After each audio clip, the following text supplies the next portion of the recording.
Mic check, 1, 2. Are we recording? Hi, I'm Michelle Bernstein, an award-winning chef, restaurateur, and mom. I have a lot on my plate, including my psoriatic arthritis symptoms.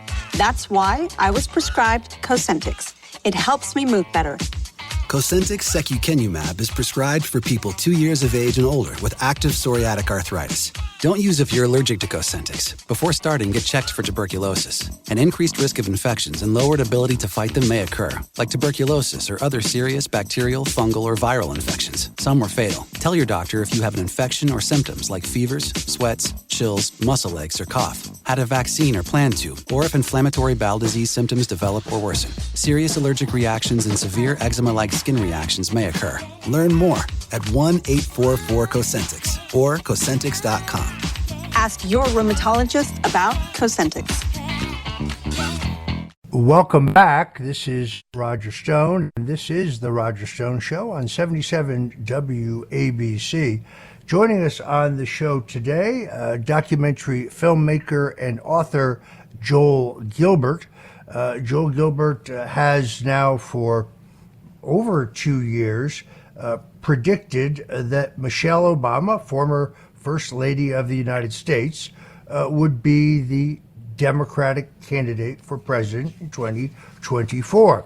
I am also among the handful of people who have predicted this coming political development.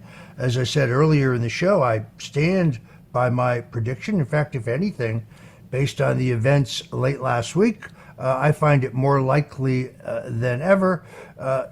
Joel Gilbert, welcome to the Roger Stone Show. Hi, Roger. Great to be with you. Thank you.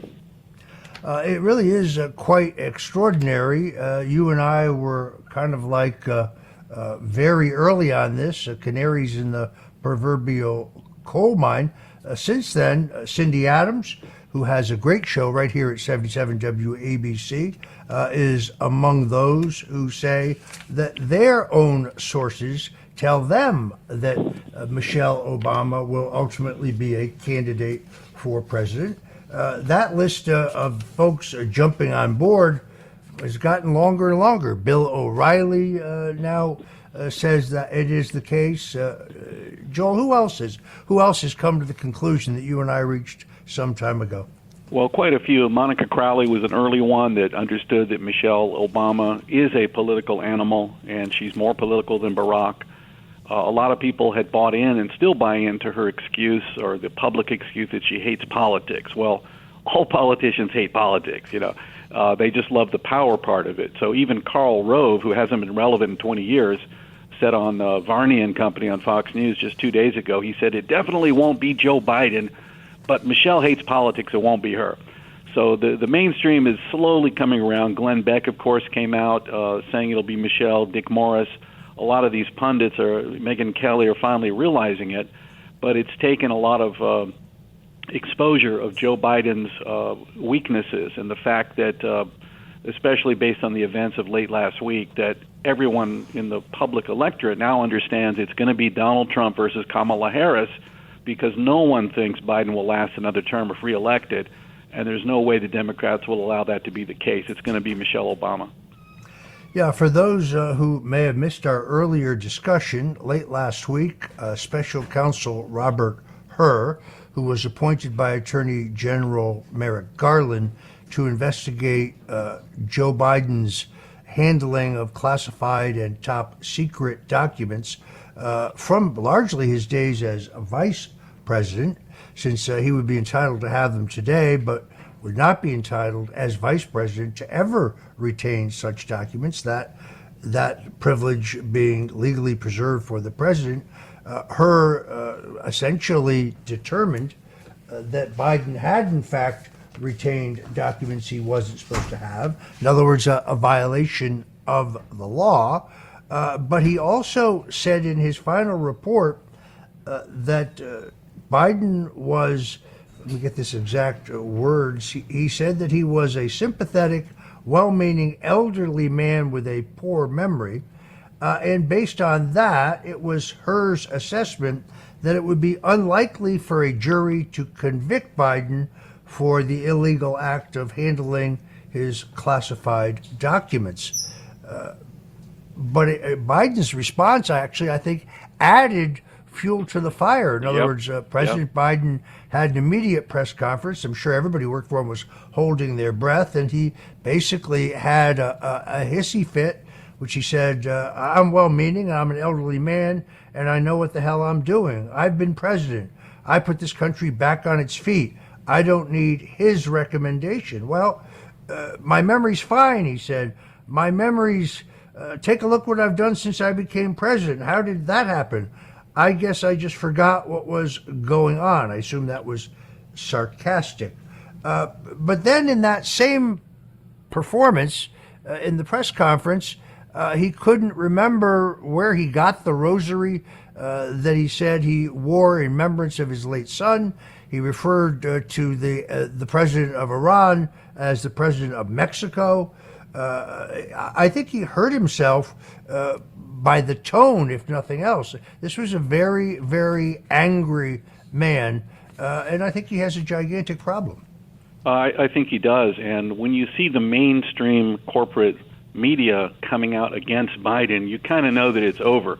I thought CNN's MJ Lee destroyed Joe Biden at that press conference with her question. She said, "They say you were too old, Mr. President. In December, you told me you believed there were many other Democrats who could defeat Donald Trump.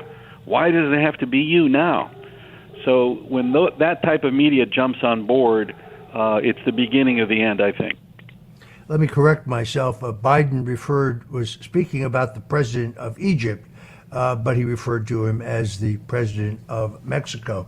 It's the same Joe Biden who only days ago said in 1996, when he went to one of the G7 meetings, that he met Prime Minister Mitterrand of Germany. And the problem with that is twofold. Mitterrand was dead in 1996, and of course he had served previously to his death as the leader of the nation of France. But hey, it's Joe Biden. I really think now this really, if anything, it accelerates the move to find a more electable, more acceptable candidate. I said earlier in the show that I thought that ultimately the Democrats would have to consider removing Joe Biden under the 25th Amendment. That is a process by which a majority of the cabinet, with the approval of the vice president, can remove the president for reasons of health or mental capacity.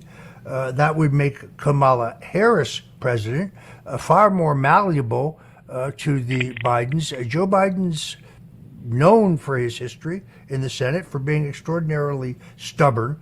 This is the job he has always wanted. His wife really enjoys the pomp and ceremony of it all. I think they're going to have a very hard time now getting him to voluntarily step away, and I think the need for them to do so is greater now than it has ever been based on these recent revelations. Okay, well, I can comment. Look, Biden is trying to have it both ways. On the one hand, he can't be prosecuted because he's too senile, he's too feeble, he can't remember anything, but he wants to stay in office. So he either has to be removed from office with the 25th Amendment or he has to be prosecuted. You can't have it both ways. But I think it is the official beginning of the end of Joe Biden's candidacy in 2024, and I've made the case that I believe Michelle Obama has expertly positioned herself to become the candidate to replace Biden. She knew this was coming. Some of this may have been instigated by the Obamas to make sure it did come. But Michelle has copied everything Barack did on his path to the White House. Barack was the keynote speaker for John Kerry in 2004.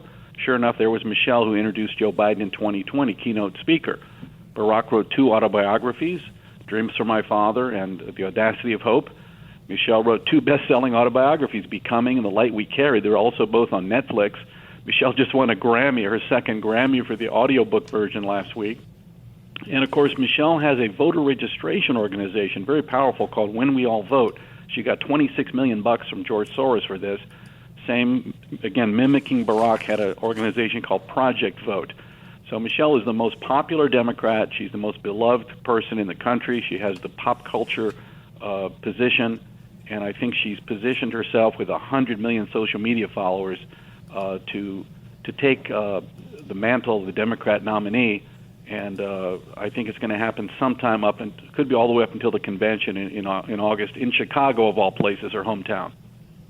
It is extraordinarily interesting. So what do you make of the constant reports, and I hear this from political insiders as well as a large number of reporters, that she continues to profess no interest whatsoever, continues to say that she doesn't like the way her husband was treated as president, although I think he was treated extremely well, and that there's no chance that she would change her extraordinarily opulent lifestyle in order to run for president.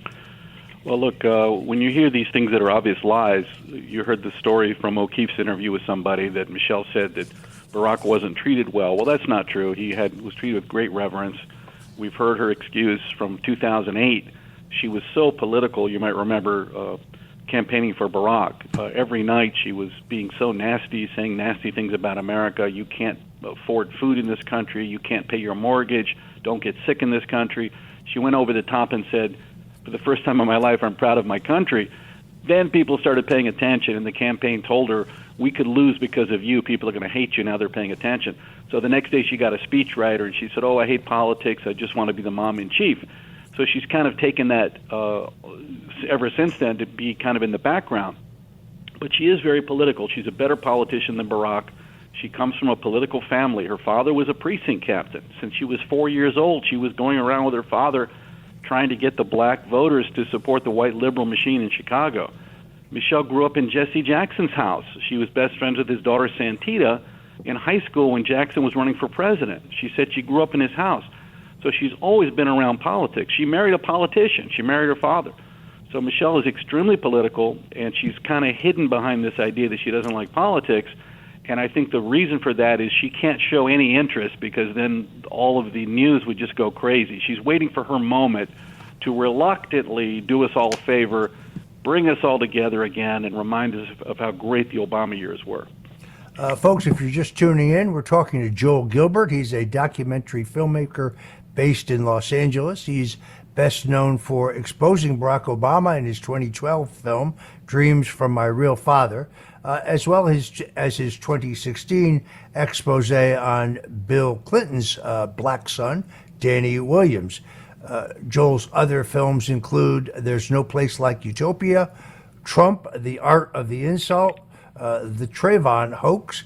He's also produced films on Bob Dylan and Paul McCartney.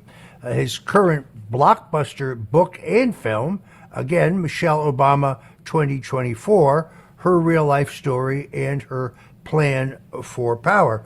I should also mention that Joel Gilbert is an accomplished musician, has played in a Bob Dylan tribute band, and has an encyclopedic knowledge of America's greatest troubadour, Bob Dylan. All true, all true. So, how do you actually see this in terms of the timeline unfolding, Joel? Because I admit that I have changed my thinking in terms of how this was unfold. In other words, I remain committed to what I said at the Turning Point USA conference in Palm Beach last year, when I kind of shocked the crowd and said, look, let me tell you, Joe Biden's not going to be the Democratic nominee. It's going to be Barack Obama. So when we come back, let's talk about the timeline under which this is likely to unfold. Folks, if you're just tuning in, I'm here with documentary filmmaker Joel Gilbert. We're talking about our mutual view that Michelle Obama will emerge as the 2024 Democratic candidate for president, and we'll be right back. This episode is brought to you by Progressive Insurance. Do you ever find yourself playing the budgeting game? Well, with the Name Your Price tool from Progressive, you can find options that fit your budget and potentially lower your bills. Try it at Progressive.com. Progressive Casualty Insurance Company and Affiliates. Price and coverage match limited by state law. Not available in all states.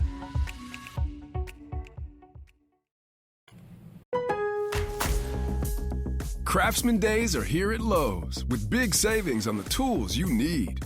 Save $100 on the Craftsman V20 6-tool Power Tool Combo Kit, now at $199.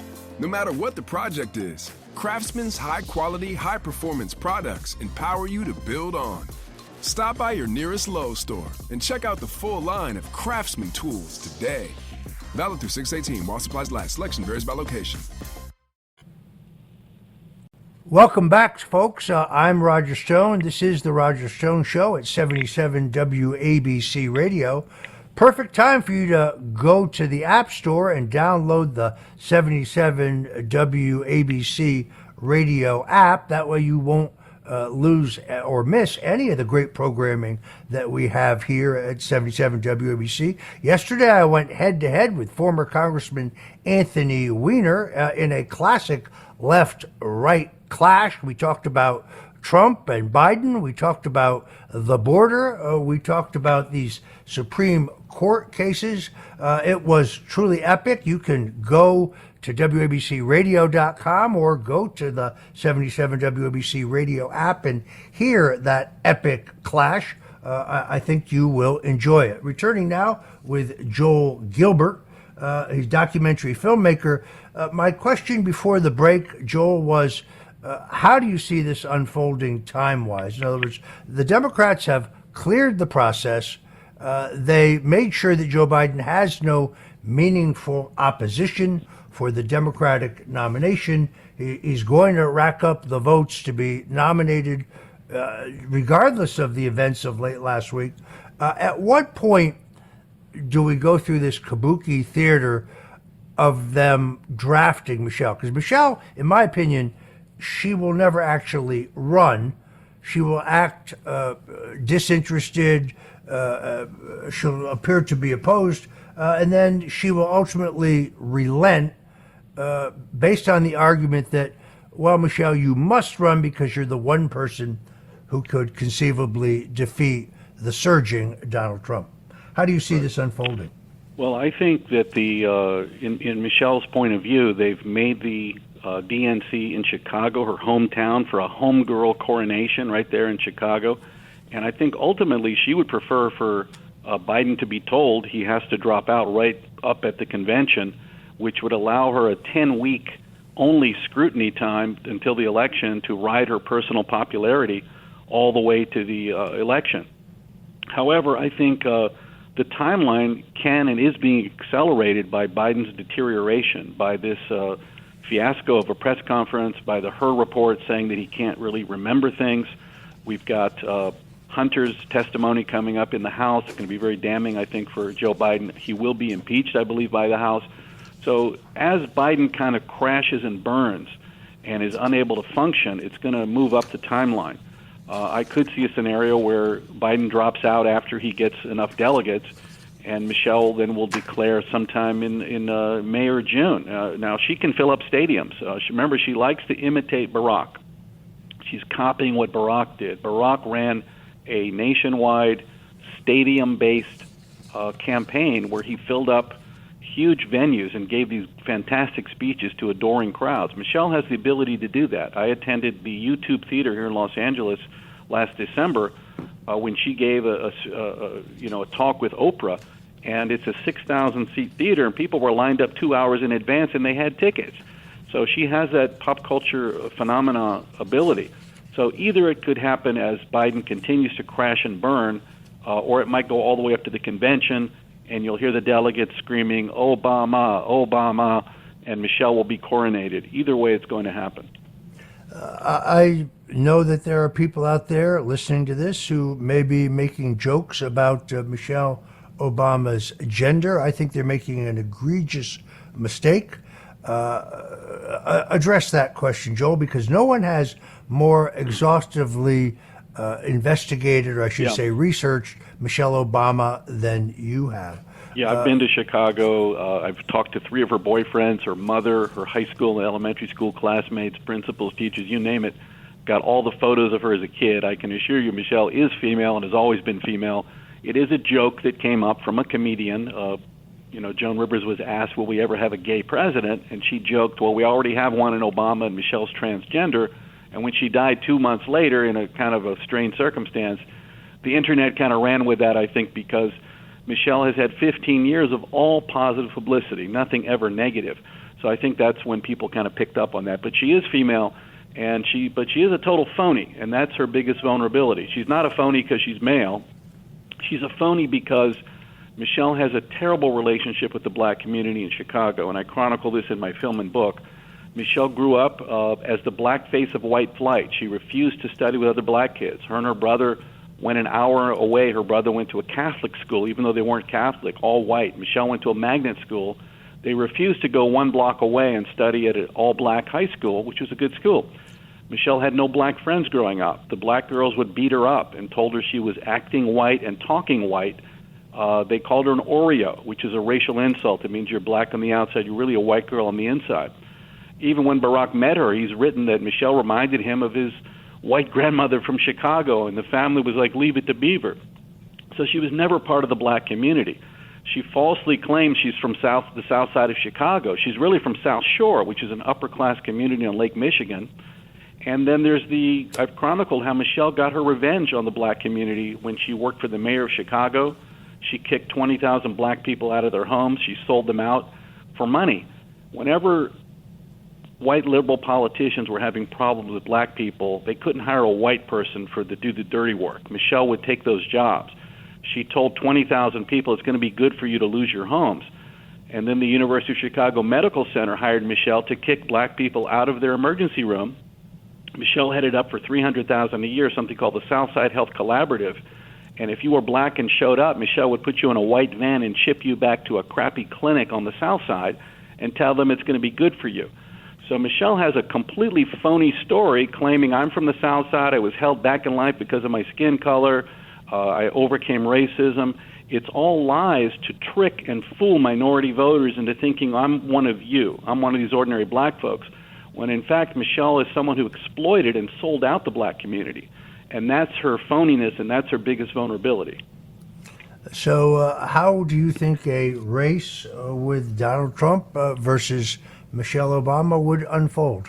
Well, Michelle's going to start out with a huge pop culture support, with the media support, she's just so popular personally, and she's going to try to make this a very short campaign, maybe a 10-week run-up to the election. And but her phoniness is her biggest vulnerability. I think if Donald Trump just would tweet, maybe every day, he could tweet, Michelle, are you going to apologize what you did to the black community in Chicago? Michelle, are you going to apologize for denying access to health care to people because of their skin color?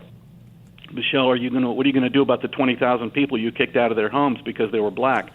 That would open up a whole can of worms. I think the black community is very sensitive to someone selling them out, and Michelle is a sellout. She's somebody that sold out her race for money, and that's what Trump, I think, should focus on. And but it's going to be a tough battle because she is so popular and has so much media support.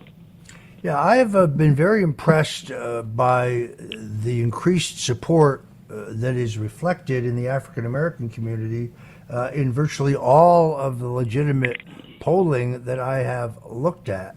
I thought in 2020 that President Trump missed the boat by not talking more about his historic accomplishments in the area of criminal justice reform, the First Step Act, the Second Chance Act, where he fixed inequities in our legal system. For example, the effects of the 1994 crime bill, which mandates the harsh mandatory penalties for the first time nonviolent crime of possession of small amounts of drugs, which has fallen sadly disproportionately on people of color. These are people who belong in drug treatment programs, not in public and long-term incarceration. Donald Trump is the president who changed that, who reformed that, but sadly, the president never spoke about that. He rarely spoke about it. They didn't use urban radio, which I certainly would have used to get that word out. I think it, some disagree with me, but I think it is among his greatest accomplishments. Yet today, you really see significant inroads by Donald Trump I think largely because of a recognition in the minority community that he's being unfairly harassed in the legal system, something they're very, very familiar with. The largest gain, obviously, among black men, but also a slight gain among black women. Now, Donald Trump doesn't need to win anywhere near a majority of these traditionally Democratic voters to get reelected. What he does need to do is make incremental gains, significant gains, and that seems very possible. I guess my question, Joel, is does the nomination of Michelle Obama destroy that opportunity? I think Trump still has that opportunity because he delivered so much for the black community that the Democrats had promised for 60 years and never delivered. Trump brought school choice, robust economy, prison reform, everything that Democrats had promised, and that was the biggest threat of Donald Trump because they need about 90% of the black vote to get their people elected. That's why when Biden got in, the Democrats started appointing black people to every conceivable role that they could do: UN ambassador, head of the Joint Chiefs of Staff, defense secretary, the Speaker of the House, Supreme Court justice, you name it, with the rather cynical and insulting idea to the black community, we have people that look like you, so you should vote for us. That's what they think. That's how ridiculous it is. But they think, I believe, that Michelle Obama will shore up their shortcomings because of her skin color and because of her popularity. But as you mentioned, Donald Trump has a record of accomplishment. The Obama years did nothing for the black community. They ruined race relations in this country, the Obamas did, and they filled up the urban communities with illegals, drove down wages, and harmed the black community. So I think Donald Trump has a case to make, and he should make it. All right, documentary filmmaker Joel Gilbert, today on The Roger Stone Show. Joel, tell us very quickly the website where people can see your work. Please go to Michelle Obama 24, MichelleObama24.com. You can see the trailer, hook up to where to buy the book, and watch the movie online at SalemNow.com, Amazon Prime Video, and Amazon.com. All right. Thank you, Joel Gilbert. I'm Roger Stone. This has been The Roger Stone Show. Hang on, because my good friend Joe Piscopo will be right along with Sundays with Sinatra. Thank you, and God bless you.